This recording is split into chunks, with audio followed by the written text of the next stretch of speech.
We are 2 days into the 2020s, and on social media, I've already seen quite a few DJs concerned about their market, specifically new DJs who are popping up who have gotten their music for free or their streaming services, and they're charging a little bit of nothing to gig. They're worried that they're not going to be able to stay in business. How are they going to stay relevant for the 20s? It's valid, but I think before we can figure out what our strategy is going to be, we need to figure out where we've been.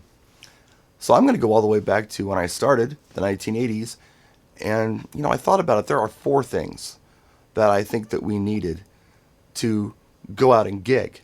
We could get hired if we had these four things. First of all, a comprehensive music library. That was a big deal. Not everybody had that. Second, we needed the equipment, not a cheap date.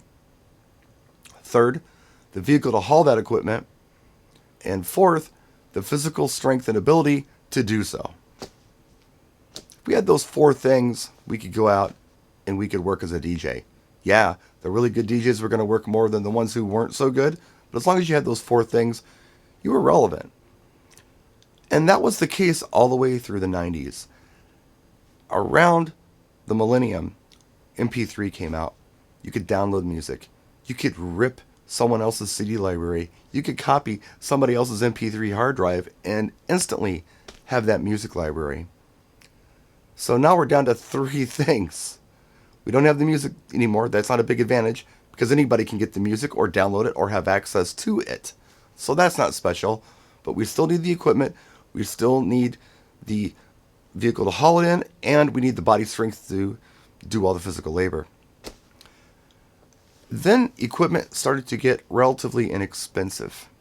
There was an industry out there who recognized that mobile DJs were a viable market, and they started making products for us. And in the process, they started making inexpensive products for us. So equipment wasn't as hard to get a hold of anymore. It was relatively inexpensive. But you still needed the vehicle to haul it in, and it was still kind of heavy. You needed the physical strength to carry it. In 2011, I had my stroke, and I no longer had the physical ability to carry my equipment or set it up. So I had to come up with some solutions with special gear that I could physically handle and set up, and I did it. People said it couldn't be done. I made it happen. Took a lot of time, but I figured it out. This was not a cheap date, but it kept me relevant and it kept me out there. And then a little later on down the road, small stuff became something that a lot of people wanted. Technology got better, things got smaller and lighter and inexpensive, and you could put this stuff in a Toyota Corolla if you wanted to. So we don't need the vehicle anymore. All four of those advantages are now gone. So what's left? That's what you got to figure out. And we're all going to have different answers. Being a kick-ass DJ is a great thing, and that is definitely an asset. Knowing what to do with that music library is vital to being a great DJ. So what's my take on this? Well, a lot of DJs talk about experience, and yeah, that's very important, but what do you do with that experience? Is that mixing skills? Is that programming skills? Is that playing to your audience? Yeah, it's all of the above, but it's also knowing how events work, knowing what works, what doesn't work, and being able to solve problems before they happen, being helpful. That's the key, I think. I mentioned the phone charging station a couple of videos ago, and it's not a new idea. I talked about it 2.5 years ago. A lot of people didn't like the idea. They said, you know what, that's not my job, or I don't want the liability, or whatever. And just full disclosure here, I'm not doing this. Some are. They thought it was a good idea and they ran with it, and they're being very successful with it. But I'm not doing it.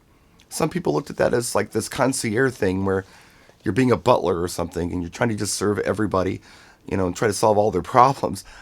And that's not what I'm talking about either. But I am talking about just recognizing a problem and coming up with a solution.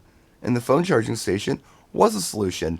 If you don't want to do it, that's fine. Again, I'm not doing it, but it would separate you from the next guy because you were solving a problem. And it could be as simple as keeping the volume right, and knowing how to set up a light show, and knowing how to build a sound system, and knowing what order of events works and what order of events doesn't work. And, part two of that, Not only going out and performing these events with all of these helpful things in mind and making things run smoothly with timelines and all that, but we also need to be able to let everybody know who's at the event who we are. So when it's time for them to hire a DJ or when it's time for them to recommend a DJ to somebody at work, they're thinking about us because we made things happen. They saw things at our events they'd never seen at another one. They had a good time. Everything was right. Their ears didn't hurt. Their eyes didn't hurt. Their phone was charged. I don't know. Just being helpful is kind of my plan. What's yours? Let us know in the comments section. That's it. Thanks for watching. We'll see you next time. Practice and enjoy.